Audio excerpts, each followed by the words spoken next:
Naam, karibu katika kuifahamu historia ya leo ambapo tutaifahamu historia ya Eric Omondi. Eric Omondi alizaliwa tarehe 9 mwezi Machi mwaka 1982 katika kaunti ya Kisumu.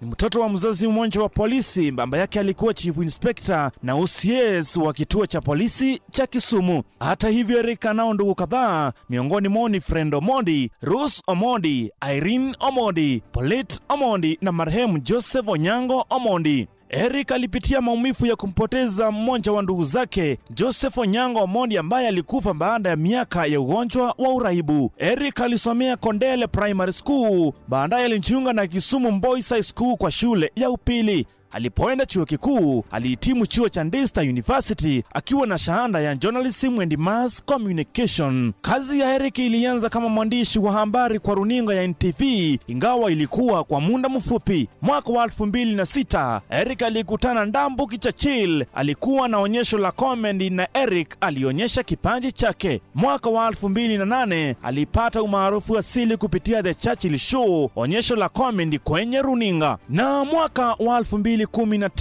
Eric aliacha Churchill Show na kuanzisha show yake mwenyewe iliyoita Awayuni kwenye KTN, lakini show hiyo haikudumu kwa muda mrefu. Pia alifanya maonyesho mengine kama Somewhere in Africa. Mwezi Machi mwaka wa 2017, Eric alikuwa Mkenya wa kwanza kuonekana kwenye The Tonight Show starring Jimmy Fallon Marekani. Mwaka wa 2020 alianzisha studio yake inayofahamika kama Eric Omondi Studios na kampuni Big Time Entertainment. Isitoshe, alianzisha onyesho la Wife Material ambalo lilipata utata na sehemu ya pili ilisitishwa na Kenya Film and Classification Board KFCB.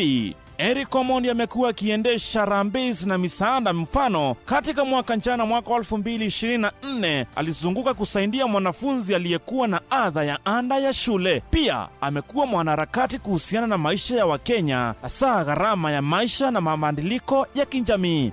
Mpenzi mtazamaji ama msikilizaji wa historia hii, kumbuka mtaka cha mfunguni sharti aina. Amekuwa ni Eric, amepitia changamoto katika safari ya maisha hadi kufikia sasa, ambapo jina lake ni mtazamo pia tegemeo katika taifa. Naam, mimi itazidi kumkumbuka na kumuhenzi Eric Omondi kama kiongozi na mtu ambaye mwenye roho ya utu, mtu anayenjali maisha ya mnyonge na kumsaidia, pia mtetezi wa haki za binadamu.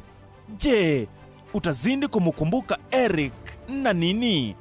Mimi naitwa Charles Ovakama Kitavi, mwandalizi wa historia hii.